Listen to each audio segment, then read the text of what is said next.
अस्सलाम वालेकुम नाजरीन د नن ورځ اهم ترین ویلاګ سره زم اجاز یوسفزئی کتونکو په نننی ویلاګ کې بازه درې خبرې ډیسکس کوم د ټولو نه اول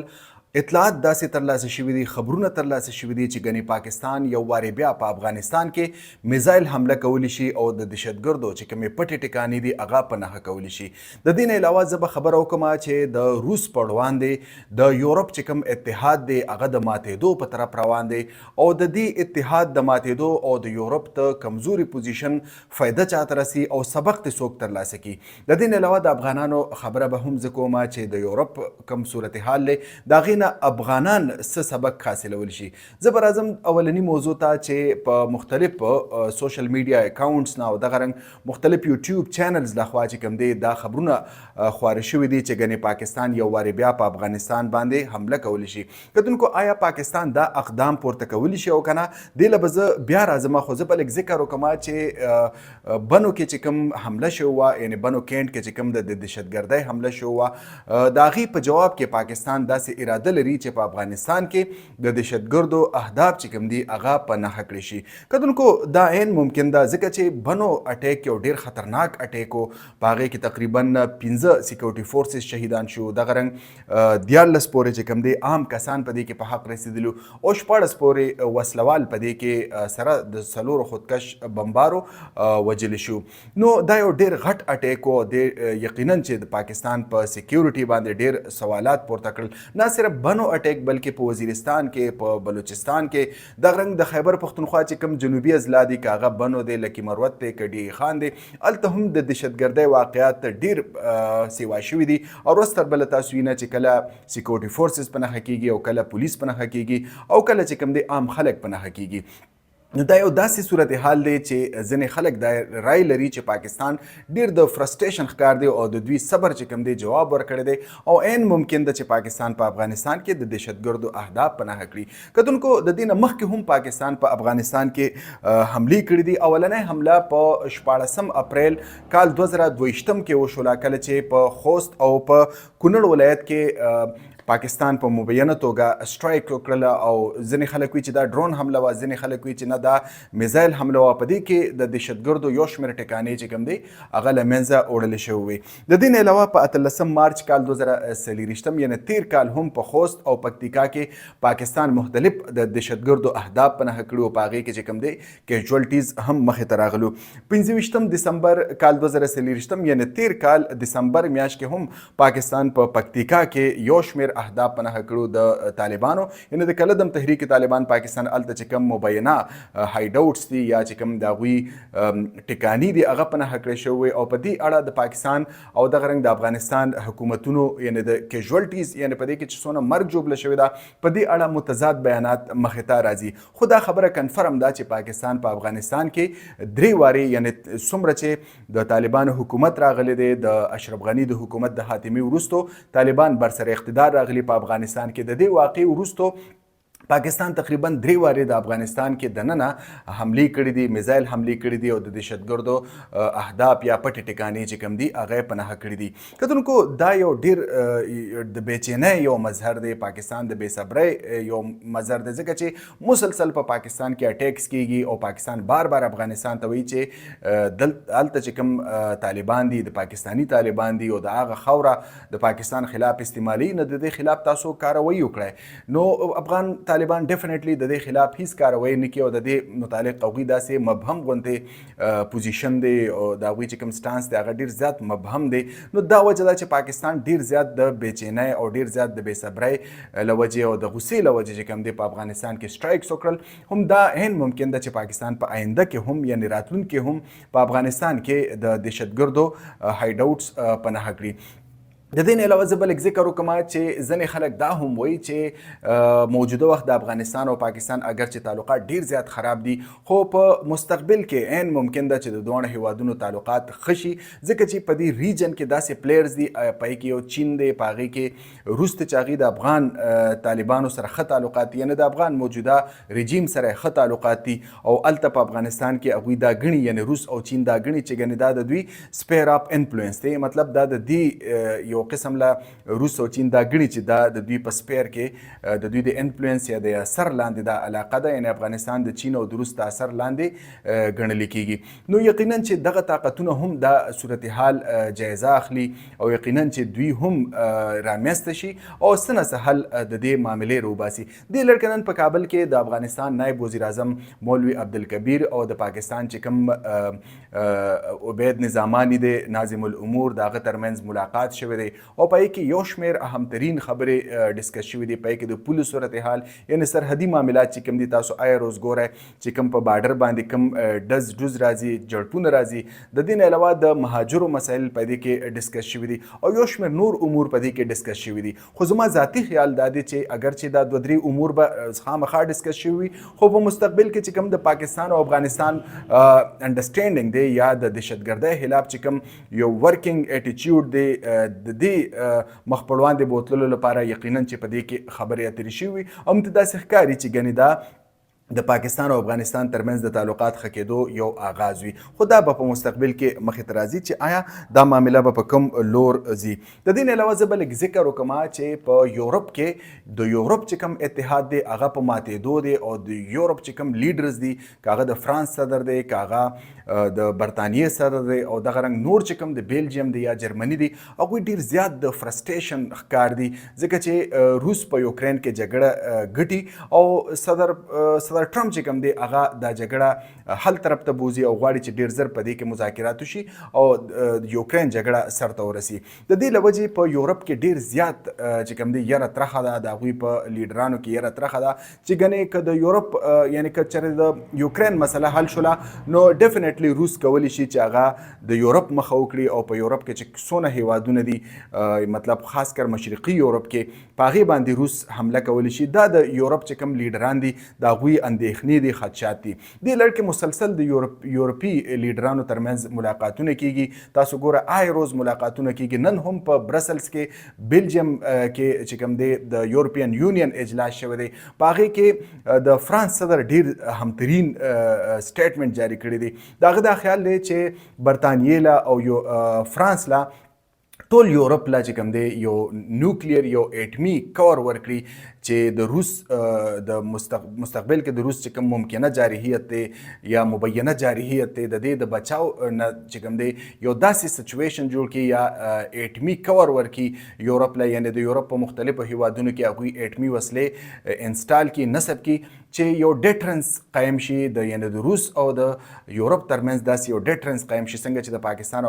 پاکستان او بھارت ترمنځ یو ډیټرنس قایم دی. دواړو طرف ته پلکو آرمي دا جدید وسلې دي، اني ټایم اټیک کېدلی شي، خو داسې یو انټر سټیټ وار نشي کېدلی، یعنې یو فل فلیج یو مکمل د دوو هیوادونو ترمنځ د پاکستان او د انډیا ترمنځ جګړه نشي کېدلی ځکه چې دلته اټمي ډیټرنس موجود دی، ځکه چې اټمي وسلې په منځ کې پرتې دي. که چېرته جنګ انخلي یا جنگ سیوا کیږي نو عین ممکن ده چې د اټمي وسلو تبادله وشي او د دې نقصان مخې ته راشي. د دې خدشې له وجې پاکستان او انډیا چې کوم ده هغې په یو بل باندې حمله نشي کولی. هم دا سوچ دی د یورپین لیډر ترمنځ چې خاص کر د فرانس صدر میکرون چې کوم دی هغه دا غواړي چې یورپین آرمي جوړه کړي او دغه رنګ په یورپ کې یو ډیټرنس قایم کړي، اټمي ډیټرنس چې په مستقبل کې د روس چې کوم ممکنه یا مبینه جارحیت دی یا د حملې کولو کوشش چې څنګه چې دوی خدشه لري، یورپین لیډر چې کوم خدشات لري، د دې د مخنیوي لپاره دلته یو اټمي ډیټرنس قایم کړي. څنګه چې ما ذکر وکړ چې ډیټرنس دې ته ویلی شي چې یعنې د دوو طاقتونو ترمنځ اټمي هتیار پراته وي، نو د هغه اټمي هتیارو له وجې دواړه طاقتونه په یو بل باندې حملې نشي کولی. نن چې کوم دی صدر میکرون د فرانس صدر چې کوم دی دا تجویز ورکړی دی چې یورپ لا یو اټمي کور مونږ ورکړو، یعنې د یورپ په مختلفو خطو کې دا وسلې مونږ انسټال کو. نو د دې له وجې په مستقبل کې ممکن کېدی شي چې د روس چې کوم ممکنه جارحیت اگر چې داسې په نظر نه راځي، خو هغوی دا خدشه لري چې د دې جارحیت مخه ونسو. ولې په دې کې د ټولو نه اهم سوال دا دی چې آیا برطانیه به دې ته رضا شي، ځکه چې برطانیه خو د یورپ برخه ده، خو د یورپین یونین برخه نه ده چې آیا برطانیه به دې ته رضا شي چې هغه خپلې اټمي وسلې په مختلفو هیوادونو کې فټ کړي چې په مستقبل کې د یورپ په مستقبل کې د فرانس چې کوم جارحیت دی د دې مخه ونیول شي ځکه چې په داسې طاقت په یورپ کې په نظر نه راځي چې د اټمي وسلو یعنی د یو مجموعي وسلو اختیار یا د بټن دباولو اختیار به د چا سره وي د ټولو نه بنیادي سوال دا دی ماته داسې په نظر نه راځي چې یو خاص کر فرانس په هم دا ریسپانسبیلیټي وانخلي ځکه چې په دې کې ډېرې خبرې راځي اټمي وسلې څه ګپ شپ نه دی دا څه معمولی شی نه دی نو داسې ماته نه ښکاري چې ګنې یورپ له به دوی یو اټمي کور ورکړي ځکه چې په یورپ کې په ټول یورپ کې تقریبا 600 یا 615 پورې اټمي وسلې دي په کې 225 د فرانس سره دي او د دې نه علاوه 290 یعنی 290 وسلې چې کوم دي اټمي هغه د برطانیې سره دي او د امریکې هم ځینې وسلې په یورپ کې سټور پرتی دي هغه تقریبا ځینې خلک وایي چې د 100 پورې د امریکې وسلې اټمي وسلې په یورپ کې پرتی دي نو ټوټل 600 یا 615 پورې په یورپ کې ټوټل اټمي وسلې موجود دي د دې په ذریعه باندې یو ډیټرنس نشي قایمېدلی ځکه چې د دې په جواب کې د روس سره تقریبا 15,000 نه سیوا اټمي وسلې دي او جدید هتیار دي سره او جدید هایپرسونیک میزایل دي سره چې هغه په سکندونو کې په یورپ کې خپل اهداف پناه کولی شي نو دا معامله چې کوم ده دا هم ماته ممکن په نظر نه راځي د دې نه علاوه د یورپ چې کوم موجوده کمزوري پوزیشن دی موږ به کتل چې یورپ یو ډېر پاورفل یو ډېر اټمي وسلو په لحاظ سره دغه رنګ دفاعي وسلو په لحاظ سره موږ ته یو پاورفل بر اعظم په نظر راته خاص کر فرانس او د دې نه علاوه جرمني برطانیه دا هم د ډېر زیات یو مضبوط طاقتونه په نظر راتل خو دا طاقتونه چې کوم دي موږ ته ډېر کمزوري په نظر راځي ځکه چې دوی د دې بنیادی وجه دا ده چې دوی په ماضي کې په امریکې باندې ډېر غټ انحصار کړی دی او امریکا په عین وخت باندې خپلو اتحادیانو له په دوکه ورکولو کې مشهوره ده هغوی په عین موقع باندې خپلو اتحادیانو له دوکه ورکوي څنګه چې تاسو وکتله چې یورپ یعنی په یورپ کې زیاتره د نیټو هیوادونه په یورپ کې چې کوم دي هغه شامل دي نو چې کله د افغانستان باندې حمله کېدله نو ټول یورپ د امریکې سره ودرېده د دې نه علاوه چې کله په عراق باندې په 2003 کې حمله کېدله نو برطانیه فرانس او یو نور هیوادونه چې کوم دي د یورپ د امریکې سره ودرېدل اوس چې کله په یورپ باندې سخته راغلې ده د یوکرین جګړې له وجې نو امریکا وتښتېدله او وایي چې دا جنګ چې کوم دی دا زه ختمول غواړم د دې نه علاوه د نیټو هم څه داسې مستقبل په نظر نه راځي ځکه چې په نیټو کې کم هیوادونه دي که امریکا ده که کینیډا ده که برطانیه ده که جرمني ده که فرانس ده د دوی ترمنځ چې کوم دی بد اعتمادي سیوا شوې ده د دوی ترمنځ چې کوم دی اختلافات مخې ته راغلي دي امریکا دا ګڼي چې ګنې د نیټو نور هیوادونه د نیټو چې کوم فنډینګ کیږي د نیټو لپاره چې کومه پیسې استعمالیږي په دې کې د نورو هیوادونو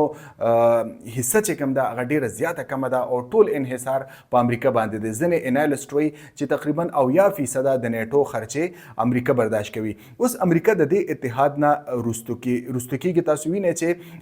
ډونالډ ټرمپ شرط یې د نیټو نورو هیوادونو ته چې تاسو به د خپل مجموعي پیداوار یعنی د جی ډي پي 15% برخه د نیټو خرچو ورکوي خو یورپ داسې د یورپ چې کوم هیوادونه دي یا د یورپ چې کوم د نیټو ممبران دي هغوی دې ته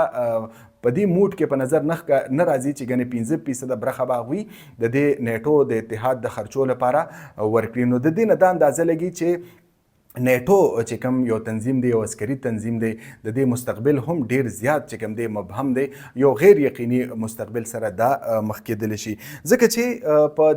د نیټو یو چې کوم آیین دی د هغې آرټیکل 5 لاندې دا ده چې د نیټو یو هیواد باندې حمله وشي نو دا به په ټول د نیټو هیوادونو باندې یعنې په ټوله نیټو باندې به دا یو حمله ګڼل کېږي او که هغه هیواد جنګ ته ځي نو ټوله نیټو به ورسره ځي څنګه چې په افغانستان کې موږ وکتل کال 2001 کې چې کله په 9/11 حمله وشولې د هغې وروسته ټوله نیټو نان نیټو ایساف فورسز او بله چې کوم دی هیوادونو هغوی افغانستان ته راغلل اوس د دې هیوادونو ترمنځ بد اعتمادي سیوا شوې ده یره ترخه سیوا شوې ده نو داسې په نظر نه راځي چې ګنې نیټو به په خپلو خپو ودرېږي او په مستقبل کې به د لویو لویو جنګونو فیصله وکړي د دې ټول صورتحال چې کوم دی وروستو موږ ته داسې په نظر راځي چې ګنې څومره د نیټو نه چې کوم فایده ترلاسه ترلاسه کوونکي خلکو یا هیوادونو د هغوی مستقبل هم داسې غیر مبهم دی او غیر یقیني دی. د دې ټول صورتحال نه د افغانانو لپاره لوی سبق دی، هغه دا دی چې تقریبا 25 زره هغه افغانان کوم چې د امریکې لپاره الیجیبل دي او امریکا به دا غوښتل چې ګنې دوی امریکې ته راشي، دا هغه افغانان دي 25 زره چې د امریکې سره به مدد کو بطور کانټریکټر، بطور ټرانسلیټر، یعنی د هغوی خدمات پای کول د امریکې د فوجانو او د نیټو د فوجانو په افغانستان کې د 25 زره خلکو، هغه 25 زره خلک پاکستان ته راغلي دي او امریکې دا غوښتل چې دا به وخت تر وخت چې کوم دی دا به موږ امریکې ته یا نورو هیوادونو ته ولیږو. خو د امریکې دا نوی صدر چې راغلی دی ډونالډ ټرمپ، د یو اډر جاری کړی دی چې به زه اللیګل امیګرنټ او که لیګل دي یا خاص کر افغانان هغه یادي چې دا زه امریکې ته پرېښودل نه غواړم، نو د دې کسانو مستقبل چې کوم دی هغه هم ډیر غیر یقیني دی. د دې نه دا ثابتېږي چې امریکې ته څومره هم خدمت وکړي، څومره ته فایدې ترلاسه کولو کوشش وکړي، خو په عین موقع باندې به امریکا تعالی دوکه درکړي. څنګه چې امریکې یورپ له دوکه ورکړله، داسې افغانانو له هم دوکه ورکړله چې ته د خپلو وروڼو نه کرور به یې د ارنګ وي، که خراب وي که ښه وي، نیوټرل اوسه، که د هغوی سره ودرېدی نه شي. خو د هغوی مخالفت طرف ته مزه د دې د امریکې د اوسنۍ پالیسۍ نه موږ دا سبق ترلاسه کولی شو. کتونکو دا د نننۍ ورځ اهمترین ویلاګ، راتلونکي ویلاګ پورې اجاز یوسفزۍ ته اجازت ورکړئ. د الله په امان.